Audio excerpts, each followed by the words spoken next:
জ্যামিতির এই ম্যাথটি আমরা খুব দ্রুত এবং সহজে সলভ করে ফেলতে পারবো খুব সুন্দর একটা ট্রিক্সের মাধ্যমে। দেখুন আমরা ম্যাথটাতে কি বলা আছে, একটা সুষম বহুভুজের প্রত্যেকটা কোণ বলে দেওয়া হচ্ছে কত 180 ডিগ্রি, তাহলে বলছে তার বাহুর সংখ্যা কত। তো এই টাইপের ম্যাথগুলো করতে গেলে আমরা সুন্দর একটা ট্রিক্স অবলম্বন করতে পারি এবং এই ট্রিক্সের মাধ্যমে আমরা ম্যাথ খুব সহজে সলভ করে ফেলতে পারবো। সেই ট্রিক্সটা হচ্ছে যে আমরা সব সময় 360 কে আমরা ভাগ করব, আমরা এই 180 থেকে আমার যে বহুভুজের যে প্রত্যেকটা কোণ বা তার ভিতরে যে কোণটা আছে সেই কোণের তাকে হচ্ছে বাদ দিয়ে দিব। যেমন এখানে 180 ডিগ্রি আছে, আমরা এখানে এই 168 ডিগ্রি বাদ দিয়ে দিব। ক্লিয়ার?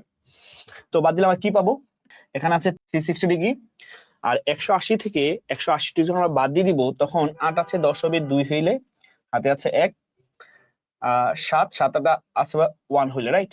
তাহলে এখানে হচ্ছে আমাদের 360। তো 360 কে হচ্ছে আমরা 12 দিয়ে ভাগ করব। তো আমরা দেখতে পাচ্ছি যদি কাটাকাটি করি যে 3 12 36 আর হচ্ছে 0, তার মানে হচ্ছে 30।